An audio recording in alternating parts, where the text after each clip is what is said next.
దేశంలో ఇన్ని లక్షల కోట్ల రూపాయలు ట్యాక్స్ వసూలవుతా ఉన్నాయి, ఫిల్ఫరేజ్ లేకుండా జరుగుతూ ఉన్నాయి. ఇవన్నీ జరుగుతున్నాయంటే ఆ రిఫార్మ్స్ ని కరెక్ట్ గా ప్రజల్లోకి తీసుకెళ్లింది మీరని చెప్పని కూడా తెలియజేసుకుంటూ ఈరోజు విశాఖపట్నం వచ్చారు కాబట్టి ఒక్క నిమిషం వైజాగ్ గురించి కూడా చెప్పి నేను ముగిస్తాను. ఎందుకంటే ముఖ్య అతిథి గారు మాట్లాడాలి. ఆయనకి షెడ్యూల్డ్ ప్రోగ్రామ్ కూడా చాలా ఉన్నాయి. చంద్రంపల్లిలో స్కూల్ ఉంది, తర్వాత రేడసన్ బ్లూలో ఉంది, తర్వాత మళ్ళీ ఆంధ్ర యూనివర్సిటీ, చాలా ప్రోగ్రామ్స్ ఉన్నాయి. మినిట్ టు మినిట్ కూడా ఆయన టైం మెయింటైన్ చేయాలని ట్రై చేస్తున్నారు.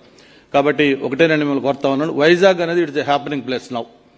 ఒక ఫైనాన్షియల్ క్యాపిటలే కాదు, డెస్టినీ కాదు. ఈ రోజు మొన్న నేను లోకేష్ గారిని కలిసినప్పుడు ఒక 10 నిమిషాలు మాట్లాడుతున్నప్పుడు అన్నారు, అన్నా మీ వైజాగ్ గురించి వస్తున్న పరిశ్రమలు చూస్తుంటే కొన్ని జిల్లా వాళ్ళు పక్కన వాళ్ళు కొంచెం జలసీ ఫీల్ అవుతున్నారన్నా, అంత ఎక్కువ మీ వైజాగ్ వస్తా ఉన్నాయి.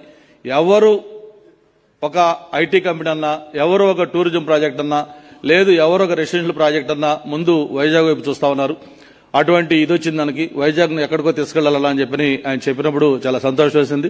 తప్పకుండా బాబు మీరు ఏదైతే కళ్ళగంటా ఉన్నారో వైజాగ్ అనేది, ఆ వైజాగ్ ని ఒక మనం ఫ్రేమ్ చేసుకోవడంలో స్థానిక శాసనసభ్యుడిగా నేను కూడా మీతో పాటు కలిసి జర్నీ చేస్తానని చెప్పని కూడా తెలియజేసుకుంటూ, ఇప్పటికే మనకి టీసీఎస్ వచ్చింది, అలాగే ఏదైతే కాగ్నిజెంట్ వచ్చింది, త్వరలోనే గూగుల్ నిన్న అఫీషియల్ గా అనౌన్స్ చేశారు డేటా సెంటర్ రాబోతా ఉంది.